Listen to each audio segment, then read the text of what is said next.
2007, Bobby, that Kevin Durant played his first ever preseason game, right? It was with the Sonics. Fast forward 17 years, he made 18 years, really. He made another preseason debut for the Houston Rockets, hosting the Utah Jazz. And this one, efficiency was the word of the night in this game for him, Bobby. Durant gets to his spot, knocks down that jumper that's become patented by him. That is automatic. That jump shot is automatic once he gets to the elbow there. Well, then he drives, shoots over Ace Bailey there, and gets that jumper to fall. There's a little Asia Wilson there. All right. A couple possessions later, Durant gets the handoff, finishes that two-handed slam. Aging where?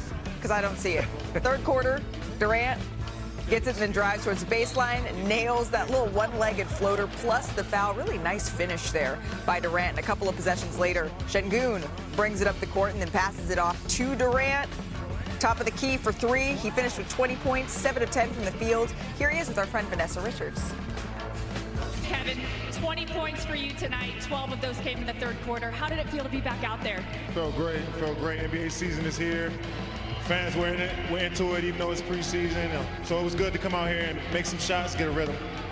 Last but not least, this is your Rockets debut. What does it mean to get a win in front of your new fan base? It means a lot. Looking forward to even more wins, too.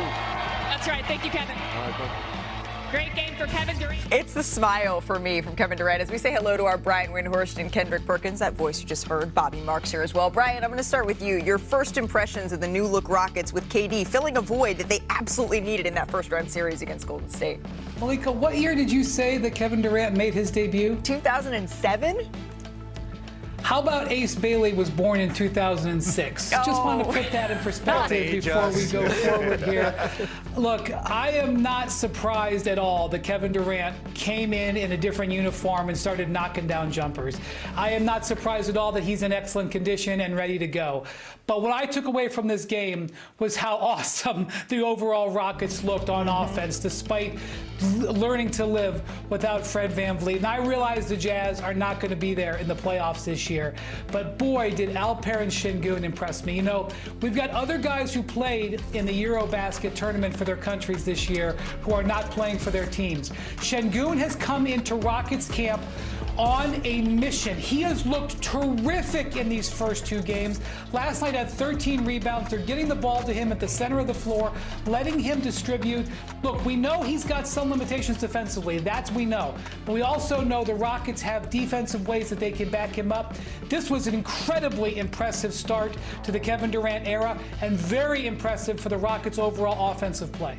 Well, we're only 1 week into preseason, but I think there's so many things you can take away. We were just talking about the length of Kevin Durant and Jabari Smith Jr., two players that are basically 7 foot. It's like the Spider-Man meme when they're on the floor together. There's a lot of similarities. Remember, this is a team that was one of the best defensive teams last year already. Now you add Kevin Durant. The other thing, as Brian said, you had Şengün. We were wondering who's playing point guard here. 19 assists the last 2 games. And then, of course, Amen Thompson. He's going to be the breakout star this year, an efficient 9 field goals made. A lot around the rim. We're probably going to wait and see if maybe that jump shot is developed. But yeah. This Houston team is must-see league pass when we get going for this regular season. Must-see league pass. I have a feeling that they're going to be must-see on a lot of cable as well here. But Perk, the impressive showing from the Rockets they put up. I know Bobby mentioned the defense, and you want to talk about the defense too. I feel like they put up 140. I know it's the preseason. I know it's the Jazz, but they put up 140 in this game, Perk. They did, and look, I believe they're going to be the best offensive team in the league. They had 32 assists last night, 68 paint points, and 13 dunks. They're going to get out and run, but they're going to get stops, and it's going to be led by their best defender in Amen Thompson, who I believe is going to challenge Victor Wembanyama in the next few years as the best two-way player in the game. Look at this right here. It's instincts. Look at him. He's supposed to be at the nail, active hands, getting out in transition, speed, quickness, IQ. One of his assists right here to Jabari Smith for the lob. This is just perfect execution. And he didn't even break a sweat as he was running up and down the floor. Here we go again, fighting over the screen. Tries to reject it. Nope, come here. I'm getting over the screen. Now watch this. Look how easy this is. Look how easy this is. Ball in, man. I see both. I'm getting this steal no matter what. The defender don't have a chance. He out on the break, gets another dunk. This man is going to be special, and he's going to challenge Victor in a few years matters on who's the best two-way player in the game. Well, since you mentioned Victor, it feels like we need to check the tape because he was in preseason action last night as well, and he was in Miami. Yep. This is the second game perk of his preseason, and you're talking about being the best two-way player. He stuffed the stat sheet. 21 minutes of play. He had 10 points, 5 assists, 4 boards, 1 steal, 2 blocks. So, Brian, will Wemby be the first player to have a quadruple-double since David Robinson? Yes. Moving on. Yes. You know, Malika, okay, so the Spurs are playing without their top 3 ball handlers right now, so I don't know how you to evaluate what's going on there, but he is going to be hell at the top of the floor. To the Celtics. They were in Memphis taking on the Grizzlies. A lot of injuries here for Memphis. Jason Tatum, though, supporting his squad. His partner, Jaylen Brown, 21 points in 20 minutes. Got into a little scuffle, a pre-scuffle with Vince Williams Jr. in the second quarter. Perk, do you like the fire that we're seeing here from Brown and from Williams, too? There it is.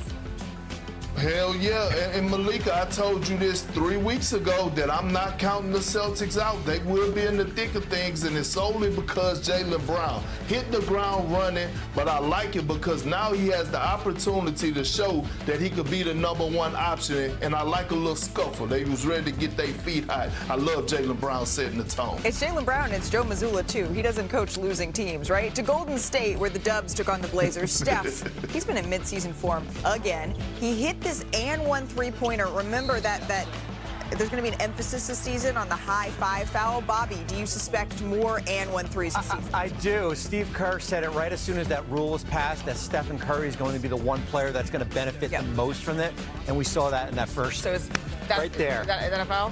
That's a foul. In that same game, did you see this? Yang Hansen made his debut, and check out the kids showing him love in his pre-workout. It's safe to say he's going to be a fan favorite. The line while he was stretching just to say hello. He finished with 4 points for the night, but Brian, it's not just the impact he's having on the court here in the States, but also in China. This is a transformational moment for the young players in China who don't remember Yao Ming. Malika, the ratings for our summer league games with Yang Hansen got higher ratings than the finals there. So, he is a developmental player. He's going to take some time to get his feet underneath him. I don't know how big his role is going to be, but he is engaging the young fans in China. It is so important for the NBA there. He and his translator joined us here on NBA Today, and the views of that interview. He is a global star already. Let's go from one rookie to another. The Utah Jazz #5 pick, Ace Bailey, he went off in his debut. He scored a game-high 25 points against the Rockets. So, Perk, what did you like what you saw from Bailey last night?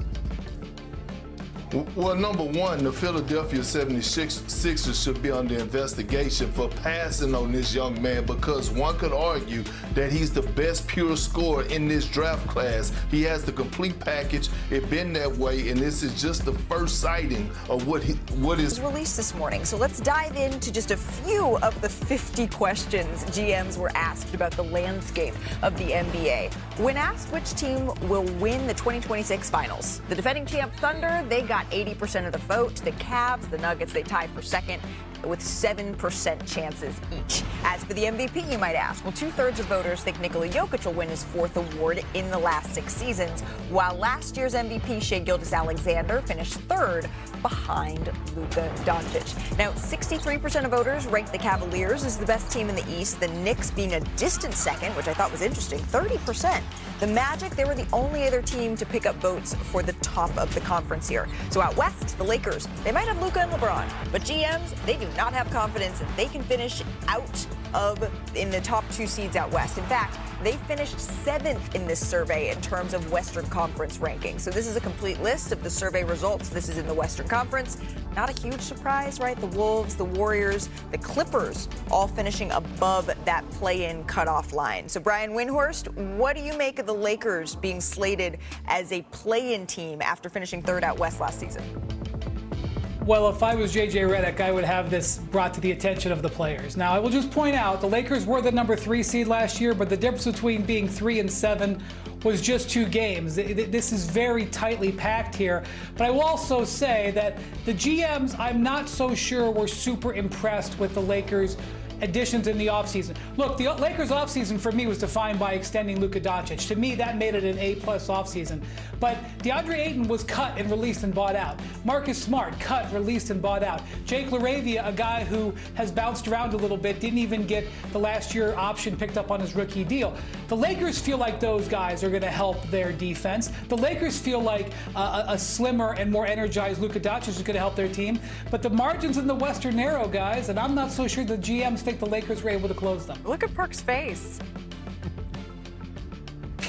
Yeah, because those same GMs, 50% of them that don't know what they're doing, got the Clippers ahead of the Lakers. So I can't respect the list anyway, because the rankings anyway, because the Clippers, they have so many unknowns. We know that James Harden fold like clean sheets every postseason. Don't know if Kawhi Leonard is going to be healthy, but it's to the point now where it's like, damn if you do, damn if you don't, if you're Rob Pelinka. You go out and you get DeAndre Ayton, address the center position the best way possible. You get a pointed attack defender on the perimeter in Marcus Smart, who has new life. But if he couldn't go out and do anything else, because it probably would involve them having to move on from Austin Reeves, who, by the way, all the GMs probably want and be blowing up Rob Pelinka phone. So again, I believe that the Lakers are going to finish top 6. I believe they're one of the better teams in the Western Conference. I believe that Luka Doncic is going to be, he's my MVP front runner heading into this season. I feel like we're going to have this argument all year. As far as where the standings is. I think Brian hit it on Ed. I just think there's so little separation where everyone else is outside of Oklahoma City compared to where maybe Houston and Denver are probably a little bit ahead of the pack. I would say so. But when you look at Golden State and the Lakers and the Clippers, I think the big question, I'm not going to put myself in the minds of the GMs who voted on this, the concerns with LeBron at age 40 years old, where he is from, coming off this injury here, and the depth. The depth of this roster. They did enough this offseason with DeAndre Ayton and Jake LaRavia and Marcus Smart to be part of the conversation. But if I'm going to be on a mound fighting for the Lakers, it's not going to be that one right there. I could see them being in that spot contending for a play-in spot. The optimistic view for the Los Angeles Lakers is that they only had Luka Doncic for half a season, and they were still third in the Western Conference, right? The optimistic view is they now have a training camp with Luka in the best shape, one of the best off seasons of his career, and let's see how far they can go that way. But what Brian is saying is GMs are looking around and saying just because you took other people's scraps, that doesn't necessarily make it so that we believe in you as a team. That's the GM's view. I'm not so sure that that's mine. As for the coaching side of all of this, Heat head coach Eric Spoelstra won both Best Head Coach and Best Manager and Motivator of People. That's a title that's pretty good. Shams, I understand you have some news on Spo. Yeah, Malika, sources tell me that Eric Spoelstra will be named the next USA basketball men's national team head coach. Okay. So he's succeeding Steve Kerr in the position, so he's going to have the 2027 World Cup and then the 2028 Summer Olympics here in Los Angeles. And Spoelstra is someone that USA officials really likened to all the past year. They really narrowed into Spoelstra as the next head coach for this job. And you think about the cycles that we've seen. Greg Popovich at the Tokyo Olympics, then Steve Kerr, who was the lead assistant on his staff, he takes over. Spoelstra was the lead assistant on Steve Kerr's staff. Right. Now he takes over. But I think he's someone that we could see. He's young enough to where he could have multiple cycles here as well. Yeah, and this is something that we've seen. This is a trend. Ever since Coach K was coach for a couple of cycles, Pop's a coach for one, and then we see Steve Kerr one, and now, Bobby, we see Eric Spoelstra being named the head coach. I think the most interesting thing, certainly, and he's earned it based on where he's been with, certainly with Steve Kerr last Olympics, is who is going to be on this roster when we get to Los Angeles in 2028, because it could look awfully different than what we just saw in 2024. But we know we got a coach. We do. Right? We know we got a coach, and Eric Spoelstra, University of Portland grad, my alma mater, is an excellent choice. All right, we're going to move on from this, so we got a lot to get to in the final 20 minutes of our show. Asia Wilson's shot, it didn't just sit on display here in Game 5. James and Butler throwing haymakers at each other. Up top to Butler. Butler holds up. Got it! Jimmy Butler with another masterpiece. Butler drives, falling away. Got it again! Butler drives, and he's fouled. And Butler right now is exhausted. 5 years ago today, Jimmy Butler willed his Miami team to victory in Game 5 of the NBA Finals, 35 points in 47 minutes, and Mike Breen said it best, Butler was exhausted, but it led to this iconic photo and meme. So it got us thinking of the best heroic playoff performances of all time. I think it's time for Big Perk's big list. Damn it, it's not your list. It's Big Perk's list. There's actually rules to this, okay? You will